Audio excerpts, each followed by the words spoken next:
अरब के बीच हाल ही में एक स्ट्रैटेजिक म्यूचुअल डिफेंस एग्रीमेंट से भारत में लोग थोड़ा परेशान हैं।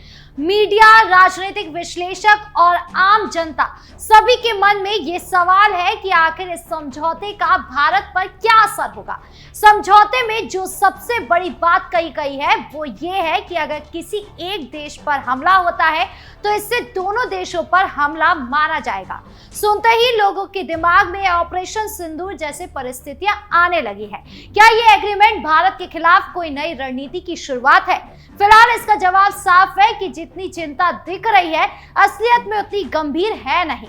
मैं ये बात इसलिए कह रही हूं क्योंकि असल में पाकिस्तान और सऊदी अरब के रिश्ते अचानक नहीं बने हैं, ये सालों पुरानी कहानी है। सऊदी अरब वो देश है जिसने 1947 में भारत को दुनिया में सबसे पहले मान्यता दी। 1951 में दोनों देशों के बीच दोस्ती की औपचारिक ट्रीटी हुई।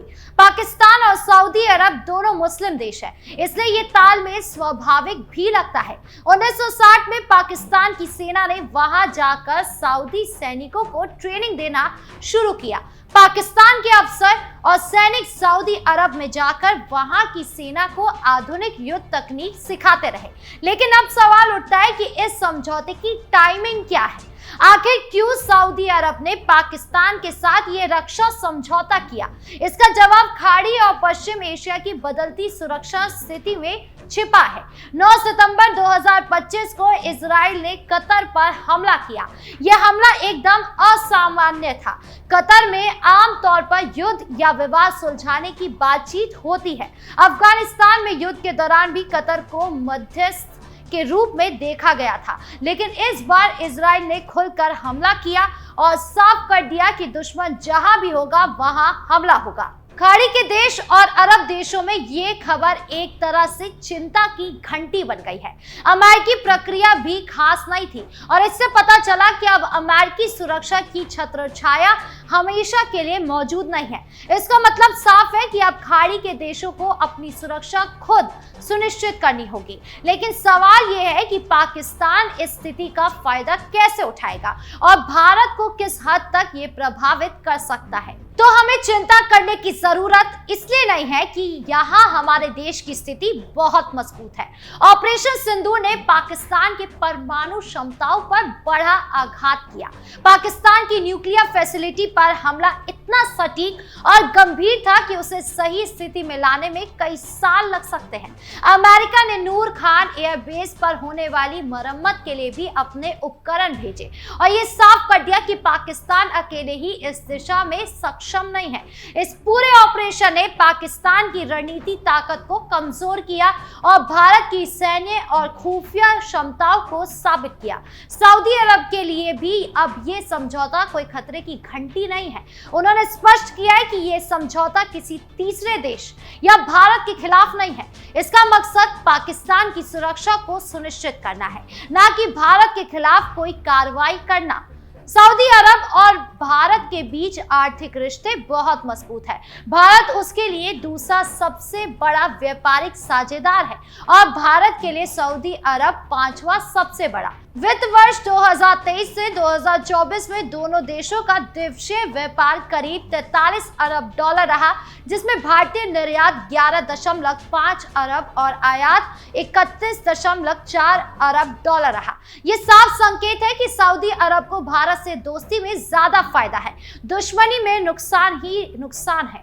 पाकिस्तान इस समझौते से आर्थिक मदद जरूर पा सकता है। सऊदी अरब का आर्थिक सहयोग उसे अमेरिकी हथियार खरीदने और अपनी सेना को मजबूत करने में मदद कर सकता है।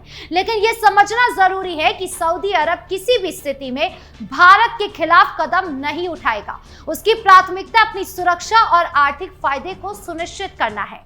इसके अलावा खाड़ी में स्थिति बहुत जटिल है। सऊदी अरब और ईरान के बीच लंबे समय से नेतृत्व की जंग चल रही है। ईरान शिया है, सऊदी अरब सुन्नी।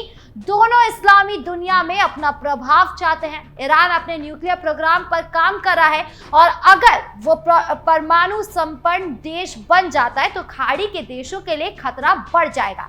ऐसे में सऊदी अरब को अमेरिका और पश्चिमी देशों पर पूरी तरह से भरोसा नहीं है। यही कारण है कि उसने पाकिस्तान के साथ ये समझौता किया है। दूसरी ओर भारत की स्थिति बहुत मजबूत है। भारत ने ऑपरेशन सिंदूर में पाकिस्तान के परमाणु क्षमताओं पर सटीक हमला किया और दिखा दिया कि वो अपनी सुरक्षा सुनिश्चित करने में सक्षम है। पाकिस्तान के किसी भी बल्फ या खतरे को भारत गंभीरता से न केवल देखता है बल्कि उनके माकूल जवाब भी देता है। यह साबित करता है कि भारत के सैन्य और खुफिया ताकत अब किसी भी पड़ोसी देश के खतरे का सामना करने के लिए तैयार है। सऊदी अरब के लिए भारत एक जरूरी साझेदार है। अगर वो पाकिस्तान के साथ दोस्ती करेगा तो वो भी भारत के खिलाफ नहीं जाएगा। उसका फायदा सिर्फ आर्थिक और रणनीतिक सुरक्षा से होगा, न कि भारत के खिलाफ कोई सैन्य कदम उठाने से। इस समझौते में ये भी नहीं कहा गया है कि सऊदी अरब अपने सैनिक पाकिस्तान में तैनात करेगा या पाकिस्तान के हथियारों का उपयोग भारत के खिलाफ करेगा। यह साफ संकेत है कि फिलहाल भारत का कोई प्रत्यक्ष खतरा नहीं है, लेकिन भारत को सतर्क रहना होगा। ऑपरेशन सिंदूर पार्ट 2 जैसी कोई स्थिति आने पर असली तस्वीर सामने आएगी। उस समय पता चलेगा कि सऊदी अरब, अमेरिका, चीन और पाकिस्तान किस स्थिति में है। फिलहाल भारत के लिए यह स्थिति एक चेतावनी है कि क्षेत्रीय सुरक्षा, आर्थिक और सैन्य दृष्टिकोण से लगातार मजबूत बने रहना जरूरी है। भारत के पिछले वर्षों में अपनी सैन्य, खुफिया और आर्थिक ताकत बढ़ाई है। अब पाकिस्तान के किसी भी बल्फ का कोई असर नहीं है। चीन और अमेरिका दोनों भारत की बढ़ती ताकत से परेशान हैं और इसी कारण से क्षेत्रीय और वैश्विक स्तर पर भारत की भूमिका महत्वपूर्ण होती जा रही है। भारत अब किसी भी परिस्थिति में अपने हितों की रक्षा करने में सक्षम है।